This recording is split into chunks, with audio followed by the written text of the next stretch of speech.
Are you watching the Olympics? Today, we're going to talk about 4 secrets of Olympians. I'm a Team USA doctor. I treat professional athletes and celebrities, so I can spill the tea. Let's get into it. Hello, my butthole breathers. How are we doing today? I'm so excited to chat with you today about 4 secrets of Olympians. I have had the pleasure of traveling all over the globe with Team USA. I've been to Australia, I've been to Spain a couple times, Canada, and more. And it's just been so cool because I get a front row seat to see what these athletes are doing and what is making them successful. And I cannot wait to share this with you. First, drop it in the comments, especially on YouTube. What's your favorite Olympic sport to watch right now in these Olympics? I know gymnastics is super popular. What else do we got? Swimming, soccer. Has anyone watched the breakdancing? Has that even happened yet? I'm not sure, but maybe after this podcast. But I'm going to Google that after because I want to watch some of that and just see, like, how are they judging it? That's be an interesting question, and is there like a performance quality? I'm very curious. What about surfing? I saw that was on the other day. Have you watched that? These athletes just consistently blow me away. Speaking of that, oh my God. Have you guys seen on Instagram the meme that's like someone sitting on the couch of like shoving their face full of chips and being like, oh my God, you didn't land that trick? You had a little wobble. Come on. And like, so there was one that like extended it, and then it was like them trying to run fast. But I just think that's so funny because it's so true. I mean, I catch myself too when I'm watching of just like, oh, well, how did that not happen? I mean, as I'm sitting there doing nothing and I can't even do a backflip, right? Or whatever.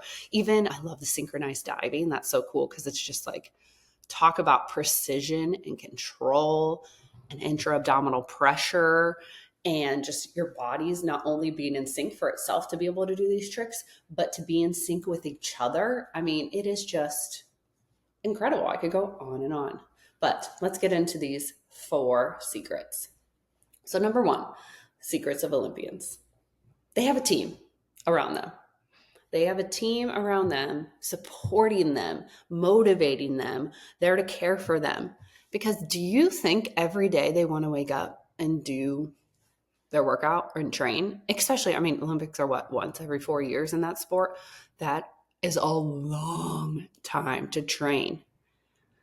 No, they don't. And I've seen it firsthand. And all the professional athletes I treat, like celebrities, singers, all of it firsthand. No, everyone is human. Everyone poops. Everyone breathes through their butthole, or should learn to breathe through their butthole.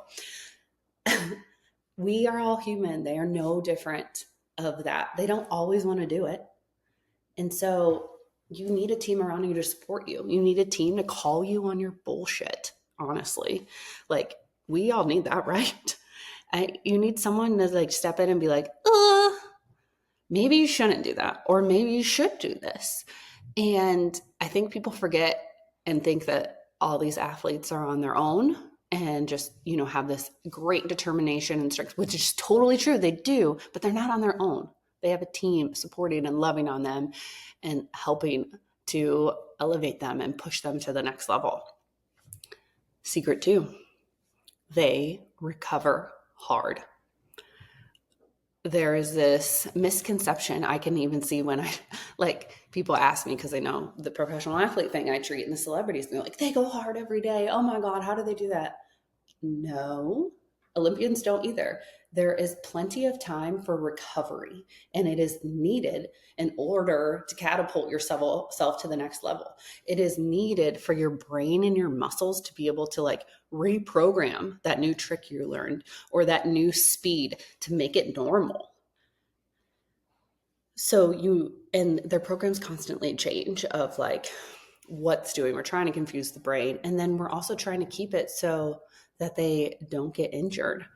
Because if you're in a compensatory pattern, say, and you're doing that micro movement that isn't correct and putting extra strain and pressure on a muscle per se, or a ligament, let's just use the ankle as an example. If you're doing that over and over and over, training you're eventually going to get a sprain, strain, or something annoying. Yes, I'm not saying it's going to take you out of the game, but then your body's going to compensate for that inflammation, injury, tear, whatever it may be. And it's going to set you back a few steps because that's not an optimal pattern. Your quote unquote tissues aren't, non quote, I don't know, but they're not centrated. Not everything's activating correctly. Your brain's not hooking up to everything correctly to have that lightness, that feel, that ease to be able to push to the next level. So we need to recover, and there's recovery days, and it's like you train hard, you recover hard. So yeah, you will be doing stretches, you will be doing cold plunges, you will be doing Epsom salt baths. That's a huge one. And you know what? You're gonna like just lay there and veg a little bit, like, and just do something. They all have these, like my professional athletes, most of them have like a routine when they wake up in the morning so that you can win the morning. And that is doing something that brings you joy and pleasure, almost like playing, you know, as a kid. And for me, one of those things is walking outside and like daydreaming, like think of like dream of this, like as a kid. And I think as adults, we forget to do that. Like we try to live in reality. And I have athletes that do all different things. So that's something that you need to do for yourself. It's kind of like a reset, but it's also like doing a little routine that brings you joy so that you already like won the day. And then you can jump into whatever your program routine is. So I just like, even watching the Olympics, you're like, oh my God, they go so hard, blah, blah, blah, blah, blah. Yes, obviously they do. But recovery is a big component, and being able to rest and relax actually pushes you to that elite next level, because it's so hard. And so many of us don't want to do it. Like, not only is it hard for our body because we want to push, it feels good to work out. There's all the endorphins and everything, right? But mentally it's hard to just like relax. So that is a skill with itself. That is a huge secret for the Olympians. Secret number 3. They do, if you've binged this podcast, which is so fun, you should. We talk about it a lot. One of the big components in treating that I do with my clients and patients and athletes and celebrities and singers and all that is brain work. And it's really important to focus on that and your mental health and your stress. The stress that is good. So like, how much are you loading the tissue? How much are you loading the body? You need to train to get stronger, to get more powerful. Yes, those are good stresses. And even the excitement, like the excitement and nervousness is still a stress on your body, your nervous system, your muscles, everything. And ruminating in that, and like, you want to be in that excitement, but you want to be able to tone it down and relax and reset, because being up all the time is so fun. Don't get me wrong. I would rather be there, but it is exhausting and stressful on your body. Your adrenals will fatigue. And then, you know, this is where all these mysterious illnesses come up. This is overtraining coming from a good stress. Cool. Like, just underline that this is like, could come from a good stress. So we need to be able to balance that. And then we need to they're always talking about the mental health. We've seen a perfect example from Simone Biles. I mean, what a badass. I love her. The last Olympics, she was out. She was like, done, you know, mental health stuff, totally respected it. But can you imagine like how hard that must have been, and how much crap she had to take from people, and the scrutiny she was under? And she's 27 now. So 23 back then. And like, as a 23-year-old, your brain's technically not even fully formed yet to like 25-ish. And just being able to endure that, and then not only go back and start training again, but be like, I'm going to F and do this, and I'm going to do it well. And now she's the comeback of a lifetime, and has, at least as of right now, 5 tricks named after her that no one's ever done in history because they're so hard. I mean, most people would have quit at that Olympics when she was like, hey, I got to tap out here. This is like, I can just tell this is just too much. Most people would have been done and left. Not her. Like, talk about mental strength. But she is very open, if you go back and read any interviews about stuff, about how much she works on her mental health. And this ties in with emotional health, brain work, and stress management. And this, in our clinic, you know, we have a world-class clinic where people fly in just for treatment from the doctors that I have. and we use these techniques and put everything together. But this is a crucial component, is the brain work and stress management of, hey, yes, you're in pain, but pain and stress are connected, good and bad stress.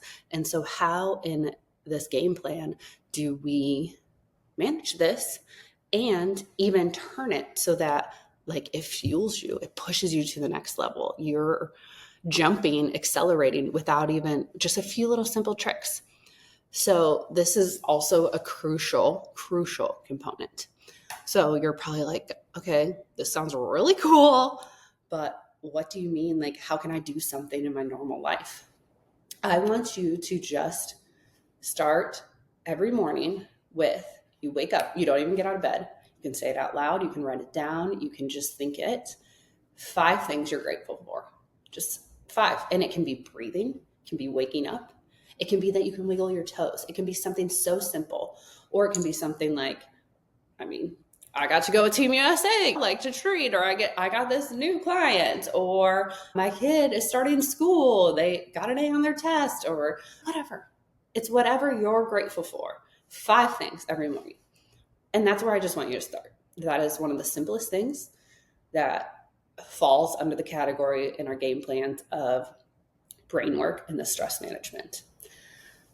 I would love for you to message me and tell me what your 5 things you were grateful for today when you're listening to the podcast. You can just type in the notes on YouTube. If you're on Spotify or Apple, you could share this in your stories and list the 5 things you're grateful for. You can DM me. I would just love to see it. And then secret number 4 of Olympians. They have bad days. They have terrible days. As like we talked about a little earlier, they are human. They go through shit too. They're not just like, I think everyone puts celebrities, athletes, everything on this podium of like, they don't deal with what we deal with. Actually, from someone who's behind the scenes, they deal with way more because they're getting all the online scrutiny and everything, but then it's just, I don't think they get enough credit for how much they have to go through and put up with. But they get sick. They have family members get ill and pass away. Their dogs they have to put down. Something goes wrong with their car. They get flat tires. We need to remember and they have to extend grace not only to themselves, but their whole team, right? Because everyone's human. So we also talk about the Olympians, my professional athletes, celebrity singers, how when you're that uncomfortable, when things aren't going your way, that is when you grow the most.